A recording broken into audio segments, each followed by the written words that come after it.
What's going on, y'all? My name is Kirk Valentino. Dirt 100. And welcome back to Playtime is Over episode... this might be episode 50. You said it like you knew for sure. Playtime is over, motherfuckers.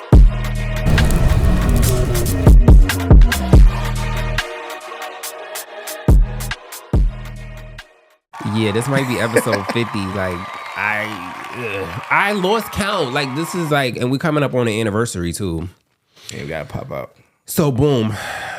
Yesterday was a movie. For sure. Yesterday, we went to Atlanta Streetwear Market. Yeah, right here in the city. Right here in the city. Jonesboro Road, to be exact. At the Atlanta Expo. Yeah. That was my first time going to that. Like, I know there's some people that go like every year. I have to say, as a designer, that was so fucking inspiring. Like, it really made me feel like I gotta step my game up. Like, I'm bugging right now. Like, I'm so inspired. A lot of dope shit out there. Yeah, a lot of dope shit. It made me feel like I'm not doing shit. Like, what am I doing with my life? I could see the whole spectrum of where fashion is going. Literally from just sitting in the parking lot and watching it, or being in there. It's like, oh, yeah, it is. You know, different sizes but you can see it. They have that look. Yeah, like, you know, and like, it's clear on the way there. You see them walk. You like, I know where they're going, and they walk in, and it's like, damn, no, this is taking over. Each brand, like, and it's the youth too. They're young, man. They're young. They be like 21, and they have like a whole company, and they get lit so fast. Like, we was doing our interviews, they kept saying, "Yeah, I started this 4 months ago. Yeah, I started this long ago." You know how long it takes to get a company off the ground, especially in fashion, and how much money that takes. All the creatives still trying to figure it out. Yeah, I'm still trying to figure it out. Like, just looking at that, let's talk about that though. Yeah, I'm not doing shit. Like, when I look at, and I know you're not supposed to compare, but when I go to a space like that and you see other designers and entrepreneurs and people that are in your space having a whole booth, having a line of people, having a whole, and it wasn't just like a regular plain booth. It was cars. What was that? Cars in there, man. They had was it a Rolls Royce? There was a Rolls Royce in there for sure. They had Maybach in there for sure. Yes, they had a bouncy house. They had all Slimes of Dimes. Shout out to them. Shout out to Slimes of Dimes. For sure. Yes, he's an artist. His artwork is out of this world. Dropping. Yeah. Yep. So we got it's motivation though, right? To sum it up, it should be motivation for you. It was definitely motivation. Yeah.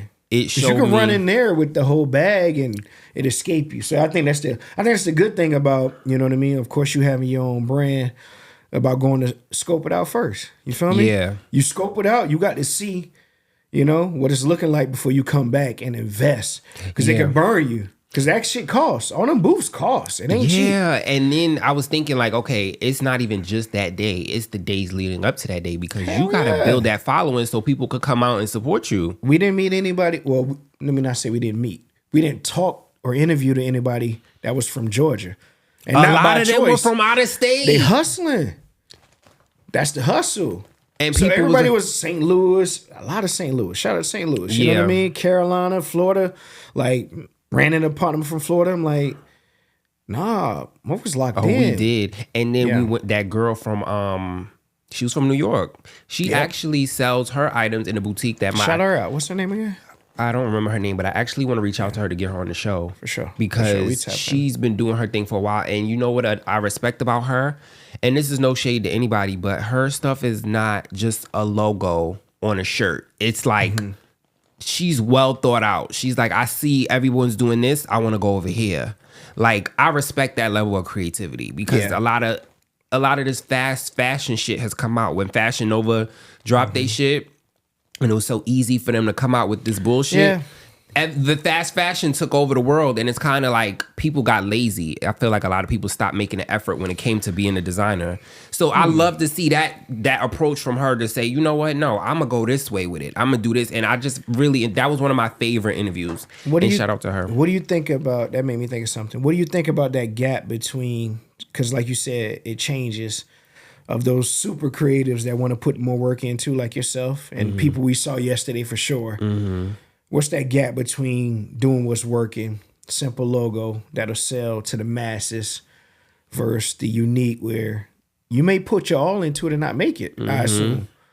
What's that breaking point between those two of staying true to you, trying to make it, and a business? Right. You know So what I mean? that's another thing. A lot of people that are super creative, but they're not good on the business aspect. And some people come into the fashion thing where their business is good. They know how to market. They know how to do paper, how to keep books. They know how to do this. They know how to do that. But they might not be that fly, or they might not be that creative, or fashion might not really be their shit. But those are the ones that's making the bank.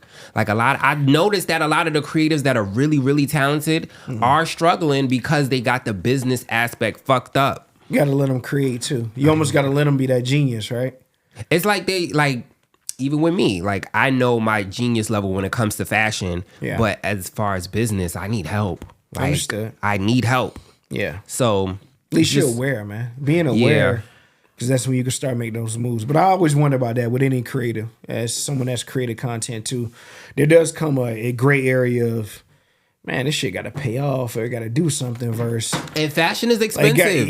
I can only imagine. Fabric. The shit I saw there yesterday, it's First like, of all. and you feel bad because it's like, damn, you see booths that are empty with that fabric and that stuff. And it's like, I how saw much? a couple of booths $265 for the sweater. It's like, it's going to be tough for everybody to come in and get here. Not that it's not worth it.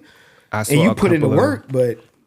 I did see a couple of booths that were looking a little sad. Like Yeah, you man. could tell they put in the work, but no one was giving a fuck about what they was doing because of maybe they marketing or maybe I don't know. But that made me sad. Like I would never want to be that because I know that you had to put a good amount of money into that. So I mean, and a lot of times, all the money to get there and set up, where you probably couldn't spend extra money on marketing. Like I wish I could remember the name of the company with the Band-Aids. Domino's. That had everybody wearing marketing was. We didn't get Come to on, interview man. them. We tried to interview them, but they was so packed. They had Band-Aids and it was all over the place. We and it couldn't said pull Domino's. him away. He was busy. Yeah, he was and we had booked to and busy. respect it. Like as content creators and people that are doing podcasts, when we were trying to do interviews, like, no, you're too busy. Yeah. Hey, but he shook our hand, told us we would come back. But I'm like, you know what? I told couldn't Kirk, even I'm come like, back. we probably won't be able to come back because he's too busy, and that's the best part. It ain't content for us. You booming, you doing your thing. That speaks for itself. Yeah. So marketing, that'll be the, My marketing is terrible. I will say, like, when it comes to creating and all of that, yes, I know what I'm doing. yeah. But when it comes to marketing and when it comes to like the bookkeeping and that aspect, like I need help. You need it all in one. Yeah, just like that book, Rich Dad Poor Dad. You ever read that book, Rich For Dad sure. Poor Dad? Of And he course. said Got like to. the you're supposed to hire somebody that's smarter than you. Yeah. Especially in certain aspects. Like Absolutely. And that's why he said like the C's and B students are eventually gonna start hiring the A students. Yeah. Because the A students are probably gonna go to college. And the C's and They B know students. the books. They understand all the proper way, but they don't have the bigger sight sometimes. Sometimes, and the right. vision. Yeah. Yeah. That's how it goes. So, that's how it real goes. life too. That's real life if you know how to handle it that way. And that's what I'm learning. And I'm gonna As long have as to you're willing hire to somebody. take it in, bro. Even as far as this pod, like we need help. For sure. We need help. And I know we're gonna get it. Like I'm not in no rush, but What we need. Let's talk about it. we need someone to market us. Yeah. I'm really trying to get picked up by QC. You've been saying that too. They're G. in the media space. I Yeah. see where they're going. Do you watch The Impact? No, I haven't. Okay, they got a show I'm called gonna The lie to you. Impact. It's Yeah. with Jada Waite is not on it no more, but she was on season Oh, one. I'm so- aware of the show. I know Yeah, exactly what you're talking Ari about. Now. and Yeah. all of them. They are heading into the media space. I got you. They're Okay. they're in the media space. I got what you're saying. They're about to make a so push. they're not so much doing the music thing, but they're now in the media space. I don't know if they're looking into the podcast thing, but No, it makes sense if they're it just would starting. make sense I got if you know that would be something right, that. say And less. I fuck with QC because I love how they market their artists. Like Yeah. when they had City Girls, when they had Lil Yachty, Lil Baby, Migos, they just had that button. I don't know, they had that hustle. Yeah. And I like that they took people from the streets and made them into stars. And you haven't heard a bad story about them yet, as far as being labels. You feel me? Shout out to Coach K. Shout out to P. Yeah. Those are the two, right? Yeah. You haven't heard a bad story, at least as of now, from their artists. Yeah. You know, and there's been artists that haven't popped. We know the big ones. There's artists that haven't popped, and we haven't heard from them either. Meaning you're doing square business as you can. Feel me? So Yeah, what's her name? let's get into it, man. I forgot her name is signed to them. But I got a couple of topics. We don't have a guest today. go. Yeah, but yeah. who needs a guest when you have us? For Sure, man. Yeah. Yeah. So boom. I have Meech home, man. Let's start there. Meech is home. Meech home. Did We you ain't see talked what I about that sent yet. you? Did you see what I sent you earlier? Yeah. Because this is what you were saying. I told this you, is what bro. you were saying. Yeah. He is gonna be with 50 Cent. He got to come home, bro. I don't know how I feel about this.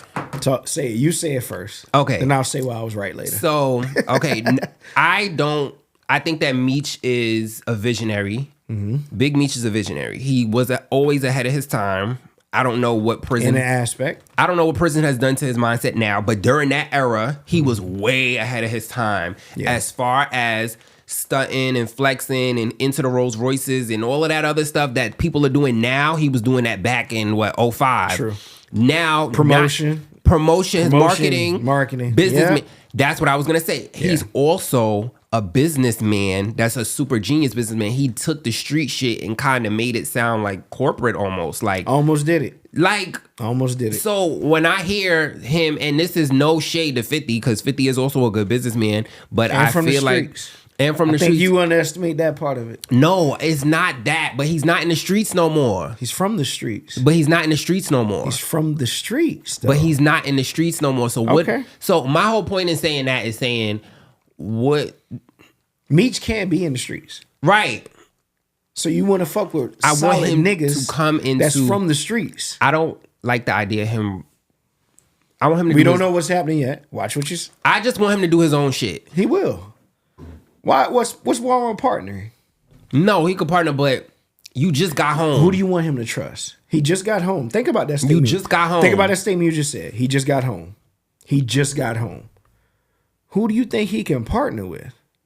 A company? Just say some, you know what I mean? Blue collar? He just got home. You know, he's in Atlanta. Like, you don't think there's niggas in Atlanta getting money that could back him? Is he in Atlanta? Well, I don't know. Honestly. I mean, no, when I say he's in Atlanta, he's from Atlanta. So, I mean, Meech is everywhere. Not from Atlanta. The earth. Listen, Meech everywhere in the States. He left his mark in Atlanta. LA, Detroit, Atlanta. He left his mark in Atlanta. Oh no, that proves my point even Everywhere. more. He left his mark everywhere. So you don't think he got a couple real niggas that's going to be able to boom, like here 100,000, boom, here's this, here's this that. ain't money. Oh no, it ain't money. You're not talking about money? What are you talking about? No, this ain't money for 50. I don't think he's doing it for money. Oh, so what do you? I think it's more so legacy. Like 50's gonna represent him the right way and bring him out the right way from prison, like a real G should. He's not gonna be looking like a clown. 50 gonna protect that. His son is already with him. Mm-hmm. That's really the reason. You took care of my son. I'm coming out to handle business. I do think because he is a boss, he's going to do his BMF is going to be his own thing that he runs, which is probably already in black and white. But I'm saying coming home, it's hard to talk to them labels and them suit and ties. I want him to have a record label. No, like a QC kind of like thing. No, remember he was trying to do music before. No, you can't go back. That's backwards for him. Okay. That's backwards. But what for else him. could he do? If his son want to do it, that's one thing. That's backwards for him. What else he gonna do? Film is perfect. Own the club. Film is film. Perfect. 50. That's it. That's film. That ain't But music. that's more 50's dream. And that could easily become his too. You feel me? No. Or something else. I don't think music. I don't think music be the route. It just give me you trying to run after 50, run behind 50, and I don't like that. Never, man. I want more for Meech. I feel like Meech is a visionary. And we don't know to play yet. We don't know to play yet. But taking a picture with 50. Don't do that. You tripping. You think I'm tripping? About pictures. Not pictures. Don't pictures. Because I feel like perception. Bro, that nigga, you missing the point of he held him down. Did he? Bro, you took him. Well, you think Lil Meech would have been in something else? No, but I'm saying it's not like. No, stop there. Stop there. Let me finish my point. If you did that from my son, he was getting something out of it. He's getting something out of it. Anyway, you're getting all of these millions of dollars from having my son. Like, it's not like he's not getting nothing out of it. You think another company or studio was coming to find Lil Meech, son? No, I get what you're saying. That's the point. No, but you're not listening to my point. No one was coming to find your son. But he's still getting something out of it. Of course, it's business. Everything. Okay, Meech then so why are you Meech acting is like? A hustler. So why are you acting like because he did that, he did him this solid, and he's not getting something out of it? You rather do business with them than? No, 50? I'm not saying there's nothing wrong with it, but I'm saying you got to do business. You keep saying he looked out for him, like okay, you made bread off of that, so you got what you needed out of the deal too. Yeah, so why not keep doing good business? Do good business. Why not? If it worked for you, Let's It move worked for on. me. Do good business. Let's move on. Do you think taking your son to get his feet done is gay? Feet and nails, manicures. It's a video. It's a video of a guy. He went to get his nails done and he brought his son with him and he had his son having his feet in the water and the people in the comments were really upset. Now, I'm not a parent. Number one, I'm gay. Number two, I'm not a parent. I'm asking a straight black man that has a son that do you think... No, it's not gay. To answer your question, no, that's not gay. Okay. You know what I mean? I don't do it, so I wouldn't take my son to do it. It wouldn't be something I'd take my son to go bond with. But like men that do that, I don't find a problem with it. Okay. Is it gay? Nah, it's crazy. That's not gay. Yeah. But it's not something that me and my son would bond with. We bond different ways. Okay. You know what I mean? So, but no, it's not gay. I wouldn't judge. I got friends that like if you had a son, you would do it like, oh, that's gay, even if you wasn't gay. Yeah. I don't. There were people in the comments that was like, I'm gay and I think this is gay. Well, that's a real thing, right? You know, homophobia within the own community. That's a real thing. That's a very real thing. And I wasn't sure how I felt about it. I was like, okay, I don't see the big they feel deal. like you're perpetuating something. You feel me? But then that's when I had to catch myself like, okay, like who gives a fuck? Like it's not. The child doesn't even know. He's just thinking he's doing something with his dad. That's the catch-22 though, and then right? how does that equate to sexual? Like I don't know. It's just. But see, that's the whole confusing perpetuating thing. Like, your boy don't cry. Like, don't show these things. Don't. You know, I actually, speaking of, I saw a story of, damn, it's crazy. King Von's baby mom, right? She has a son. Their son. He was playing football. So apparently, you know, football, the coach goes around giving water and was giving water to the kid, and apparently it got in the kid's eyes, King Von's son. And he started crying. 5 years old, started crying. Oh my God. And the coach was like, stop crying, or I'll seen you with the cheerleaders. You feel me? This story just came out. And she, King Von's baby mom, like flipped out. You think that's appropriate to say that to a 5-year-old? Because he was like, you stop crying, I'll see you with the cheerleaders. I played football growing up. That's regular. That's light. Not dismissing her feelings, but she took him off the team. Oh, off the team? Yeah. Completely. So there's people in the comments like that whole thing of saying like, what would King Von say? Right? Oh like, my God. And all of that stuff. Then also people being like, that's why black fathers or fathers are needed. Yeah. Of that, it's always that gray area, right? So if someone said that to your son, you wouldn't take him off the team? No, I'm not taking him off the team. Okay, so you feel like that's regular? Yeah. I grew up in South Florida though. Like football is crazy, coaches are crazy. We grew up with coaches smacking us in the head, grabbing us by the helmet.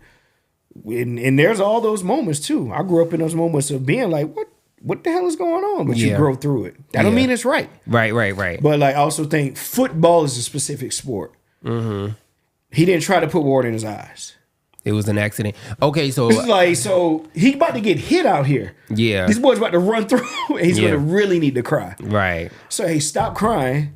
Maybe I'll put you with the cheerleaders because you're saying, like, but whatever. Okay, so I'm going to say this. Yeah. I love the idea of tough love because I think that this world is fucked up. And a lot of people in this world are fucked up. And if they see that you're weak, they will prey on you and they will regardless try. Regardless of how you identify. Right. Yeah. It could come in any shape and form. Chicks got to be tough too. Yeah. Everybody got to be tough. I believe in tough love. Sure. I love the idea of that. However, something about the fact that a mother got that protective over her child, I love that part too. Like, I do think taking him off the team was a lot, but I fuck with it. I feel like I love the idea of a mom protecting her baby because you're not gonna play with my son. Yeah. We'll find you another team, but maybe she was right there and she might have felt like you're not gonna do that in front of me. It's different too. Yeah, I can acknowledge you're not gonna do that in front of me because that can happen a lot of times with teams, and as boys, we don't bring that home all the time. You just kind of grow used to it. But she heard it and she responded as she should, and I respect it. My mom would have did the same thing. I wouldn't have been off the team, but my mom would have checked the coach. Right. Which I respect. That's what I'm saying. I love the idea of especially if I'm right here, you're not gonna play with like what you're saying. And it's the dad ain't there no more. Like you gotta show up for your son and let them know. And then your son need to see that so he could feel protected. Yeah. Especially if he's 5. And then also telling the son, there's no reason to cry. There's no reason to cry. It was an accident. Right. You have your I own think that's fair, conversation. too. You feel have your me? own conversation Yeah. with him, but I think it's important for a child to see visibly that their parent is there. Yeah. And it's going to stick up for them regardless if it's a mom or if it's a dad or whatever. You're not going to do that to my son. You're not going to emasculate my son, especially while I'm right there. Like, don't do that. But That's major. I do believe in the tough love thing, and I think that kids at that age should have their own experiences. But if your parent is there to show up for you, why the fuck not? Yeah. It had social media in a row, and I was like, this is a good conversation. That's a good Regardless of what it is, conversation. And people kept speaking on Vaughn and rest in peace, right? You Right. don't know how he would be, but people assume because of the persona, which you can kind of assume too. He'd be like, stop crying. Yeah. Like, but he it's might like have said that's the why same thing. fathers are needed. That's when they bring that in. You know what I mean? He might have checked the coach as well. Like, don't do that. Might've. And then, Yeah. so I appreciate a mom that's like, you're not. That's also gonna awareness point too. That was like, that was my only point from it ending. It was like, football is probably not the right sport. There's so many sports you can do. Yeah. Football is aggressive. I would never want my kid in football. Bruh, I haven't put my son into it yet because of what we went through. My little brother played since he was 7, 8. And I don't know for sure, but he has migraines. You ain't supposed to be doing that shit since you were a kid. That's what I was gonna say. Yeah. The CTE and all of those types of things, and it's just like, I love football. Let's Grew find up something in else. South Florida. But like my son who's 10, like he plays lacrosse, you know what I mean? Because he's aggressive and I like that too. But I always said it, like I'm not forcing him. Yeah. We kind of felt forced. We grew up in that down there. But like, nah, you figure out what we could try it. Yeah. We could He play, likes we could it? play. He loved lacrosse. Okay. He didn't really like football. We did a little camp and they put him on his ass, right? So I could see it. I could see it in him. But he big, so he was in a bigger age group. But I was trying to explain it to him, and by that time, they damn near ruined his little confidence. Because they put him on his damn. And that's even tough for me. Yeah, Like, to see that. Yeah, he with kids 2 years older than him that play the sport. You like, He just hey, said, not so wrong I didn't for say it. nothing. Oh, okay. I didn't say nothing. Because it's like, and they didn't know. You know, it's a quick camp, but they was just pushing. He wasn't used to that. He wasn't used to kids just pushing him down. That moment my son looked at me, I'm like, and it's like, what do you do? Do you want to play? Like, No, then we done. okay. You know what I mean? So he we said just got to he- be active. I don't care what it is. He didn't we gonna wanna do play. something active. Nah. Okay. So we got into baseball and lacrosse, and now he love lacrosse, and they still contact. So See, I wish I had like a sport when I was that age. Like, Yeah. I didn't have anything you to didn't run channel. track or nothing? No. I didn't have you nothing didn't- to channel my energy into. I was just bad as fuck. Like, I was just doing... Crime. No, not like Crime. that kind of bad. But I was just fighting and just doing dumb shit. But if I had something to channel my energy into, like something, I think I would have There's been. so much, man. That's why Yeah. I say, like, I want to introduce them to everything. Put these kids in some fucking everything. programs. No, try it. Look, we could try it 1 year, 1 summer. What you want to do? You want to draw? You like science? You like these robots? Like, we could find. Ain't no right answer. Fuck the path. Yeah. Figure it out while you're young. Yeah. The traditional system's gonna be there. Mm-hmm. Right? We go to school, get a degree. Like, that's gonna be there. Let's find this other shit that could free you. Because the world is so That could big. free you. Like, out there, outside of just the system, Yeah. the world is so big. There's so much shit out there to get in tune with while you young. We do the first day of the year, like the pictures. You know what I mean? We do them with our kids. They hold up what they want to be and their teacher name and their grade. Oh, that's So nice. it's been, my sons want to be a police officer, a firefighter. This year he started 4th grade. Guess what he put down there as what he wanted to be? What? Think about what the world is now, what the kids doing. Rapping? Nah, I would have. He put YouTuber. Oh. Okay. He put that down. And I was like, you know what I mean? Okay. So when I talked to him about it, right? Me and my wife, we talked about it. I'm like, okay. She's like, what? I said, that's a real thing. You know what I mean? So what I came to him, because I can remember we have these dreams as we're young, right? And sometimes you get brought down to reality. I think we're in a different point now where your dreams can become literally, especially in the, internet space. So I talked to him. I said, you want to do this? He's like, yeah. I'm like, well, what do you watch? What do you see? He has his iPad. It's parental.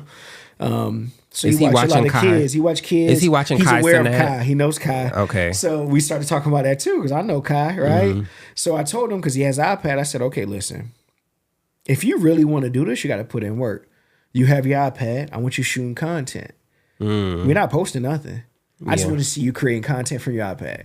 It doesn't matter what it is. You could do unboxing. Like he gets something, unbox it. You could do. I just want to see you create. Those kids make millions of views doing the little unboxing of the toys. Everything. And the fucking kids sit there and watch them unbox, and it has like billions of views. There's no wrong answer when it comes to that. That is insane. So it's like I'm saying I just want to see you create it before I go invest in a camera. Yeah. And before we go post, right? Yeah. So, but I was shocked. My wife was shocked, but I was shocked too. I'm like, this is the world. We got to catch up already. Yeah. We can't raise them how we was raised. It's happening way faster. This is so nice. This makes me wish I had a dad. This is just Yeah. But anyway, we got to wrap up. But this was a cute little powwow that we had. For sure. Playtime. And shout out to Atlanta Streetwear Market, man. Atlanta Streetwear Market was a fucking dope. movie. It was an eye opener for me. I got to get my shit together. And when you watch like a documentary of like Beyonce, and then you feel like, oh fuck, I'm not doing shit with my life. When you see like she's done all of this stuff in her life, and then you just sitting there like watching Netflix, like I gotta get my life motivation, together. Man. Yeah, but this is tangible too. My pieces are in opulent style house. Wait, my bad. You're fit, bro. I want to shout out to my boy, man. The jacket he had on, and y'all will see on YouTube. Make sure you check out this on YouTube. You'll see the jacket mainly.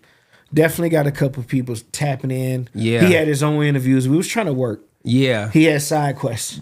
They did stop me. They was on the jacket, and I respect that. You feel me? So you wanna do something separate and tell them about what you was wearing? Okay. So I did wear a piece of one of my pieces of my jacket from my clothing line, Diamonds and Glory, for sure. And that's my first piece I ever made. My jacket. Word. I had that one. That jacket. Yeah. That's the sample piece, but that's my first piece I ever made. Went down to New York from scratch. Got the fabric. This, that. They trying to hustle me like, oh, it's $50 a yard. I'm like, no, I'm going here. Like the whole shebang. Get the lining, the this, the that, the belt buckle, the buttons, the everything from scratch. Was tough, man. So yeah, that's really that jacket is my first. But yeah, I did get stopped. They appreciate it. For sure. They fucked with the jacket. They definitely appreciate it. I got stopped a bunch of times to do it. It was unique, man. It was definitely unique. A lot of dope, unique shit in there, but that also cut through.